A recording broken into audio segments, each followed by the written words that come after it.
Near historical first, crimes of systematic torture by the Assad regime in Syria are brought to court in Koblenz in western Germany. Our correspondent, el-Hitami, reports. The prime suspect in this trial is Anwar Raslan, a former head of investigations at a secret service branch in Damascus. And he's charged with 4,000 cases of torture, 58 killings, and 2 cases of sexual assault. Accused with him is a lower-ranking security officer.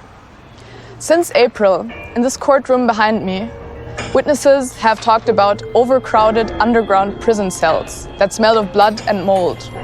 And they have described disease, malnutrition, and torture. One Secret Service insider talked about mass graves where thousands of bodies were buried each week. And that witness really took us to the core of the Syrian death machine. Since the beginning of the Syrian uprising in 2011, around 100,000 people have disappeared, most of them arbitrarily detained. And according to Amnesty International reports, the Syrian regime has been responsible for mass executions and torture. Anwar Raslan arrived in Germany in 2014 as one of 700,000 Syrian refugees. And he triggered the investigations against him by talking too openly about his past to the German authorities.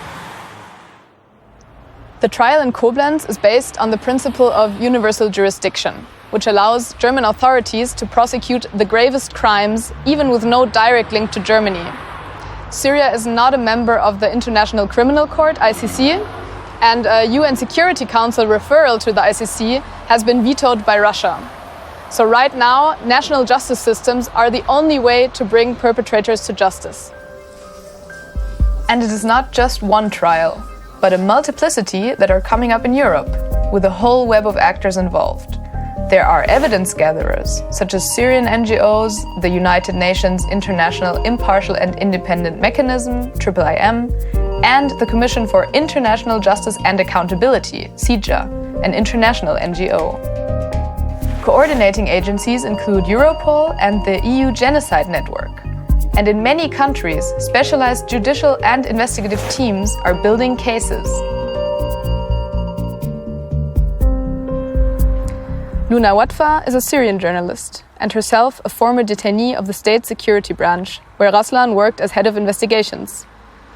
She left Syria in 2015 and is now living in Koblenz, where she has been in the courtroom following the trial since day one. I think that this trial means for a lot of Syrians as the only hope it left. We didn't have any justice in Syria during the whole 9 years in our revolution. We had a lot of things like death, like bombing, like detentions, fleeing, but we didn't have justice.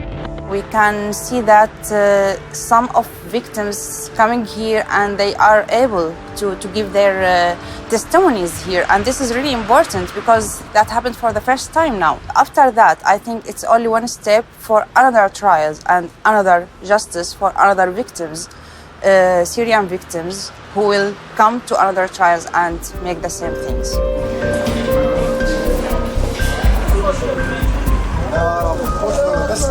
Anwar Raslan is just a small cog in a large machine.